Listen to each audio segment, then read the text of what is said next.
Facebook scrolling করার সময় হঠাৎ করে এই ভিডিওটা সামনে আসে, তখন ভিডিওটা দেখা শুরু করি। ভিডিওটা দেখার পর অনেক খারাপ লাগে। এই ভিডিওটা আপনিও যদি মনোযোগ দিয়ে দেখেন কিংবা গভীরভাবে উপলব্ধি করেন কিংবা বিষয়টা আপনি মানবিক দিক দিয়ে চিন্তা করেন, তাইলে ভিডিওটি দেখার পর একটু হলেও আপনার খারাপ লাগবে। আপনারা পাশে যে ভিডিওটি দেখতে পাচ্ছেন, এখানে দেখা যাচ্ছে বাড়ির ছাদের উপর থেকে কেউ একজন নিচে থাকা গরিব দুস্থ অসহায় মানুষদেরকে কুরবানির গোশত দিচ্ছে। এখন অনেকের মনে প্রশ্ন জাগতে পারে যে এখানে মানুষের মধ্যে গোশত বিলিয়ে দিচ্ছে, এখানে খারাপ লাগার কি আছে?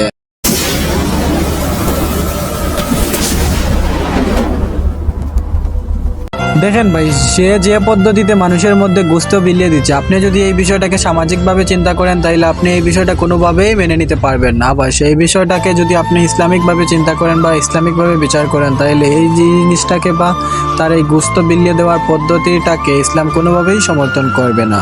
আপনি যে কুরবানি দিচ্ছেন, আপনার এই কুরবানির উপর গরিব দুস্থ অসহায় মানুষদের একটা হক আছে, আপনি তাদের এই হকটা তাদেরকেই দিতেছেন, কিন্তু ছাদের উপর থেকে নিচের দিকে এগুলা ছুঁড়ে মারার কি দরকার?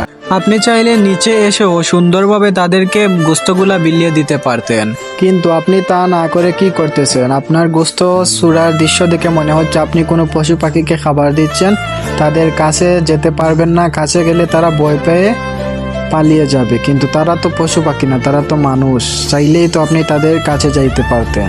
এখন আমাদের এই মহান অমানবিক মনুষ্যত্বহীন ভাইটিকে একটা কথা বলি শুনেন, আপনি যদি আল্লাহকে খুশি করার জন্য কুরবানি করতেন তাইলে আপনি এভাবে মানুষের মধ্যে গোশত বিলিয়ে দিতেন না। দেখেন ভাই, আমাদের এই ভাইটি মনে হয় তার কুরবানিটি মানুষকে দেখানোর জন্য দিয়েছে না, মানে সে যেভাবে অস্বাভাবিকভাবে মানুষের মধ্যে গোশত বিলিয়ে দিচ্ছে, আবার সেই দৃশ্যটা মোবাইলে ধারণ করে সোশ্যাল মিডিয়াতে ছেড়ে দিয়ে নিজেকে অনেক বড় দানবীর মনে করতেছে। বাহ চুদির ভাই বাহ। আপনার এই কুরবানি কবুল হবে কিনা জানি না, একমাত্র আল্লাহই ভালো জানে। তাদের মতো কিছু নিচু মন মানসিকতার মানুষের কারণে, তাদের মতো কিছু মনুষ্যত্বহীন মানুষের কারণে আজকে আমাদের এই সমাজে ধনী গরিব বৈষম্য। তো আসুন আমরা এই বৈষম্যটা সবাই মিলে দূর করি।